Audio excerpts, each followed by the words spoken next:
এতিয়া আমি ম্যাট্ৰিক্স মাল্টিপ্লিকেশনৰ এটা এক্সাম্পল লৈ ভালকে চাও কেনেকৈ হ'ব suppose you have a matrix A দিয়া আছে 1 2 3 4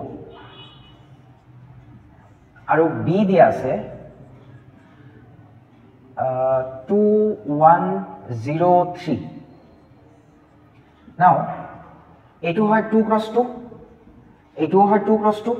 so our condition to satisfy hall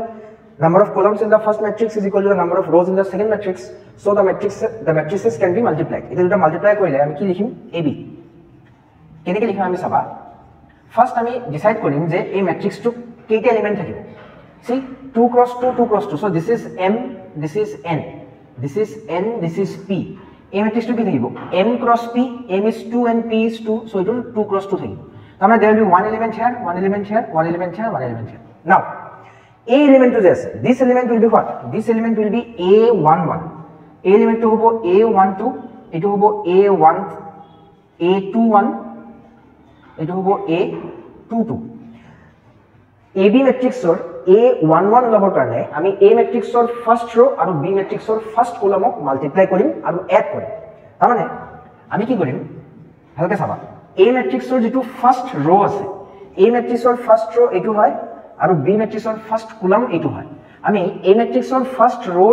corresponding elements B matrix or first column or corresponding elements ৰ লগত multiply কৰিম and then we will add them তাৰমানে 1 into 2 1 into 2 plus 1 into 2 plus 2 into 0 2 into 0 next কি হ'ব A12 A12 কি কৰিম A matrix or first row টোৰ লগত B matrix or second column টোক multiply কৰি add কৰিম so 1 into 1 1 into 1 plus 2 into 3 2 into 3 এইটো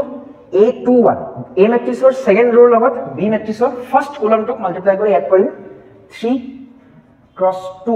plus 4 cross 0 and lastly it will be 3 cross 1 plus 4 cross 3 this is the required AB matrix eto ki ahibo 2 eto ahibo 1 plus 6 মানে 7 eto ahibo 6 eto ahibo 3 plus 12 15 so this is our A into B okay